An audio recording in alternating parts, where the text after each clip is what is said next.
Muy buenas noches, yo soy Arcano. Hoy les presento algunas historias sobre la aparición del diablo.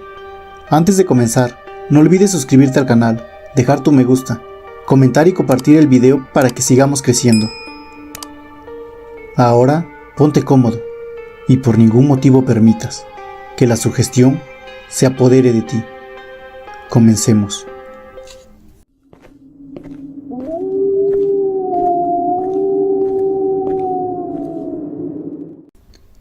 El diablo, ese temible personaje tan presente en leyendas y cuentos, que desde niños nos provocaba las peores pesadillas. Concebido como la encarnación del mal en la tierra, es comprensible que la mayoría de las historias de horror tradicionales lo tengan como protagonista, o bien se relacionen con él. El caballo del diablo. En el pueblo de Ixcapuzalco, Guerrero, se cuenta una leyenda que ocurrió en lo que hoy es la calle Constitución. Antes de que se pavimentara el poblado, todas las calles eran de tierra o estaban empedradas. Por este rumbo, salía todas las noches un misterioso jinete vestido de negro, montado en un caballo igual de oscuro. Tras recorrer la calle y llegar hasta el actual Zócalo, el diabólico hombre ponía su caballo a bailar en medio de risas espantosas. Este espectáculo se prolongaba por varios minutos, aterrorizando a la gente, que en sus casas no se atrevía ni siquiera a asomarse por una ventana. Comentaban entre ellos que el jinete era el mismísimo diablo, pero, por extraño que parezca, no era él a quien más temían, era al caballo. El animal los llenaba de pavor, pues a veces lo escuchaban cabalgando solo y emitiendo relinchos espectrales. Cuando iba sin jinete no se conformaba con andar por una sola calle, sino que recorría todas las del pueblo. De vez en cuando se veía su sombra envuelta en llamas, y otras no se le podía ver, pero sí que se escuchaban sus temibles cascos. Trotaba especialmente en la calle preferida de su amo, ya que ahí muchos revolucionarios habían muerto sin confesarse ni recibir la bendición de un sacerdote. Era por esto que sus almas estaban condenadas al infierno, y el caballo iba a cuidarlas para que no se las arrebataran a su amo. Un día, hartos de sentirse atemorizados, los pobladores fueron a ver al sacerdote de la iglesia local y le pidieron que bendijera el lugar para que las almas de los revolucionarios descansaran en paz y el diablo no volviera. Así se hizo. El padre roció al suelo con agua bendita y murmuró una plegaria para los difuntos. A partir de entonces, ni Satanás ni su caballo fueron vistos por Ixcapuzalco. El silbido del diablo. Tomás era muy conocido en el poblado por su escepticismo respecto a todos los asuntos de fantasmas, monstruos o brujería. Siempre se había destacado por ser un muchacho frío y que no le tenía miedo a nada, aunque de esto último no estaban tan convencidos sus hermanos y amigos, quienes se morían por encontrar de una vez por todas la manera de asustarlo.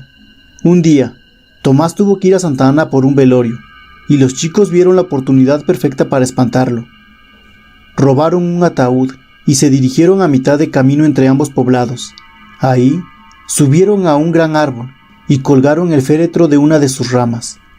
A lo lejos se escucharon los cascos de un caballo.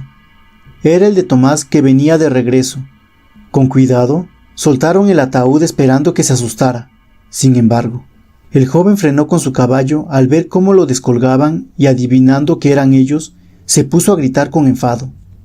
Ya saben que no creo en muertos, en espantos, ni ninguna de esas cosas. Yo no creo ni en el diablo. Decepcionados, sus hermanos y amigos bajaron, y decidieron que era la última vez que intentaban asustarlo. Todos juntos se dirigían al pueblo, cuando el silencio nocturno fue interrumpido por un largo y escalofriante silbido, que a los chicos les heló la sangre. Tomás, que también lo había escuchado, no reaccionó. Sin decir una palabra, se fueron con su caballo hasta un desfiladero muy angosto, en el que se metió ignorando los gritos de los demás. Era como si estuviera hipnotizado por alguna fuerza desconocida.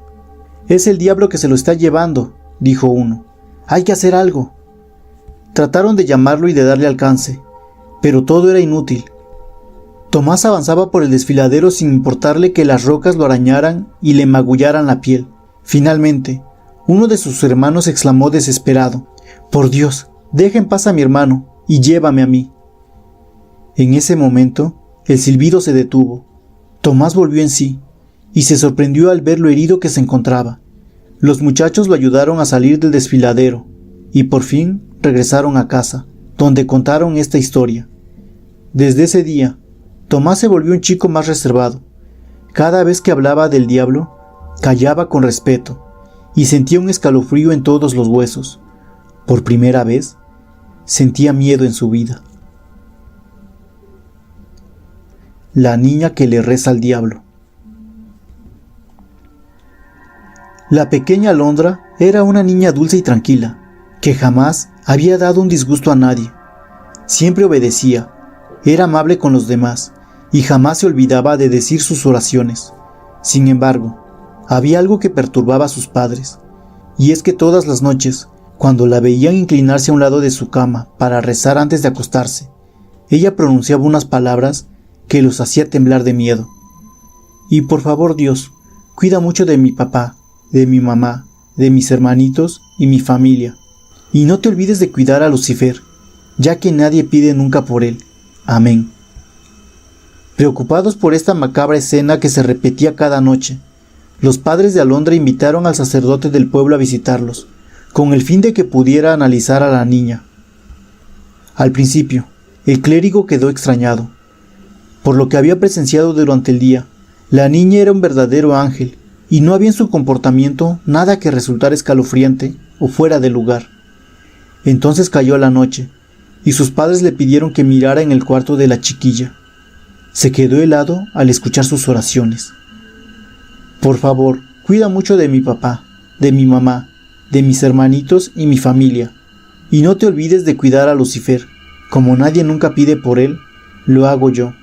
Amén. Muy preocupado, el sacerdote no supo cómo aconsejar a los padres. Por más extrañas que fueran las plegarias de Alondra, lo cierto es que su conducta seguía siendo inocente. Probablemente se olvide de decir esas cosas con el tiempo, pero la niña seguía rezando por Lucifer. Un día sufrió un accidente y, para tristeza de todos, murió.